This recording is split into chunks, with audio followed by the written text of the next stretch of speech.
Maka picik ketika kita mengatakan bahwa Hamas lah yang kemudian merusak, memberontak Israel. Kenapa?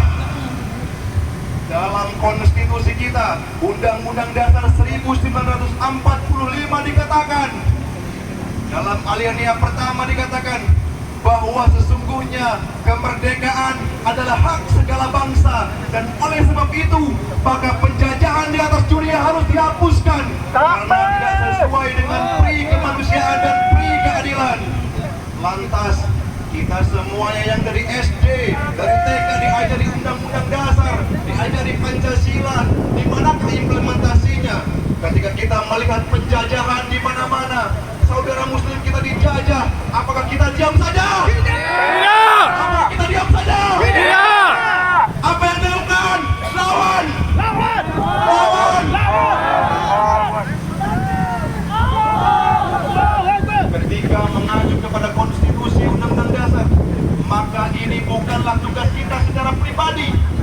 Kalau kita seorang diri berhadapan dengan Israel, mampus kita, bodoh namanya, murokab, jahil murokab namanya. Ini tugas negara. Tugas siapa? Tugas siapa? Tugas siapa?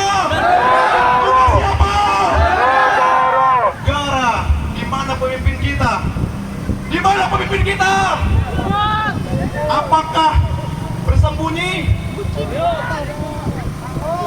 Ini tugas negara sebagaimana diamanatkan oleh konstitusi. Sebagaimana Rasul pernah mengatakan, man ra'a minkum mungkaron. Apa artinya? Barang siapa yang melihat kemungkaran, maka ubahlah dengan apa? Biyadihi, dengan tangannya.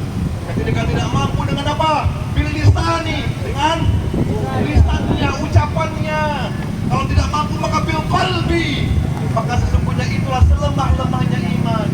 Maka hari ini saudara-saudara kita mungkin tidak semuanya bergerak menyuarakan kemerdekaan bagi Palestina, tetapi bukan berarti mereka tidak berjuang, bukan berarti mereka berpangku tangan. Sebab ke sana dalam rangka menegakkan kalimat tauhid.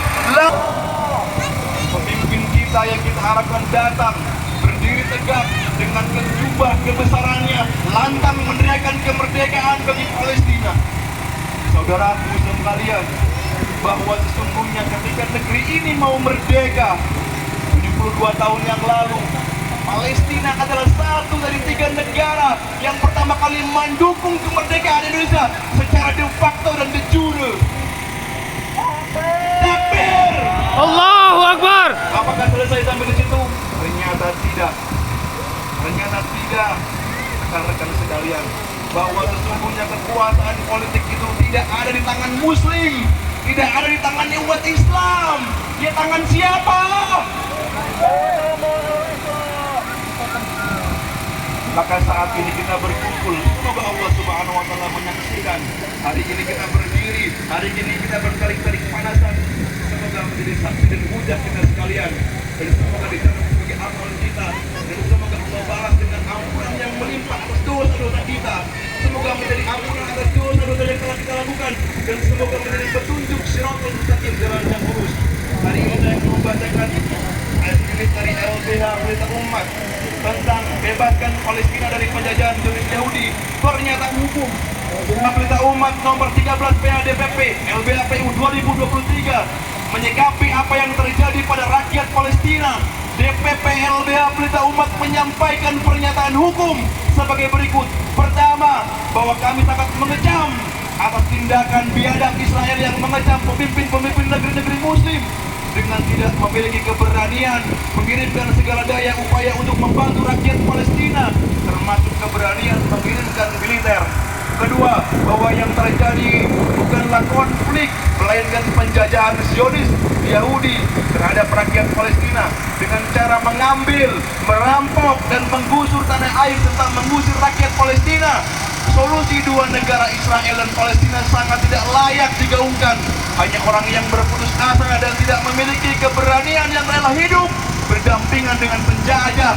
Ketiga, bahwa penjajahan Zionis Yahudi bermula pasca melemah dan runtuhnya Khilafah Utsmaniyah atau Ottoman Turki. Penjajahan dimulai dari